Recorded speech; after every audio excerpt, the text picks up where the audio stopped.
तो मेरे प्यारे शिष्यों, सज्जन और सन्नरियों, चलिए आज आपको हम फूल बेचने वाली के साथ प्रेम इसके विषय में बताएंगे। प्रेम अगर पवित्र है तो वो भगवान है। अगर प्रेम में वासना है तो प्रेम से ज़्यादा पूरा कुछ भी नहीं है।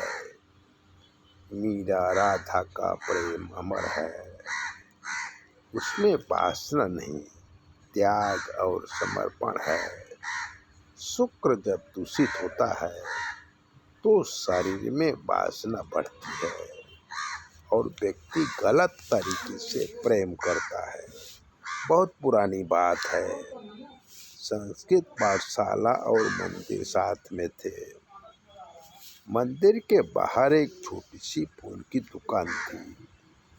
इस दुकान को पति पत्नी और उनकी जवान बेटी संभालते थे। लोग आते, फूल खरीदते और मंदिर में अर्पण करके चले जाते। श्रावण का महीना था, बिक्री अच्छी हो रही थी, तो पति पत्नी अपनी बेटी चमेली को दुकान में छोड़ बिली पत्र लेने गए थे। संस्कृत पाठशाला में कंदर्प नाम का छात्र पढ़ता था। जवान था और शुक्र दूषित था। अब क्या होता है, ये मंदिर के छत के नीचे बैठ के कोई पुस्तक वो लड़का पढ़ रहा था। तभी जोरदार बरसात शुरू हुई। चमेली भीगने से बचने के लिए मंदिर में दौड़ती हुई आई, फिर भी भीग तो गई। उसके शरीर के कपड़े चिपक गए। कंदर्प ने उसे देखा और मोहित हो गया, लेकिन दर्शनार्थी होने से कंदर्प कुछ बोला नहीं। बाद में जब भी लड़की अकेली दुकान में होती तो कंदर्प जाता और उससे इधर उधर की बातें करता। दोनों में प्रेम हो गया। छुप छुप के मिलने लगे।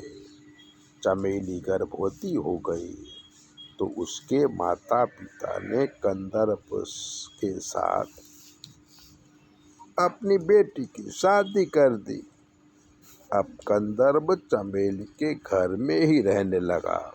बेटा पैदा हुआ, 1 साल का हुआ तो कंदर्प घर और पत्नी बच्चों को छोड़कर भाग गया और साधु हो गया। चमेली अपने बच्चे को पालने लगी। आज भी वो कंदर्प को याद करती है, पर कंदर्प उसकी सुध नहीं लेता। अब वो बड़े मंदिर का बड़ा महंत हो गया है, लेकिन अपनी प्रेमिका को भूल गया है, क्योंकि उसका शुक्र दूषित था। और ऐसे ही कारनामे वो साधु बनने के बाद भी कर रहा है।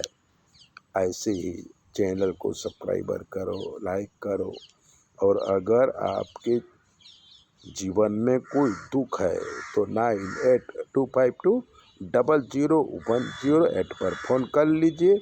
हम आपको बताएंगे कि आपके कौन से ग्रह खराब हैं और आपको क्या करना चाहिए। चैनल सब्सक्राइबर करिए, लाइक करिए, घंटी दबाइए, दूसरों को भी भेजिए।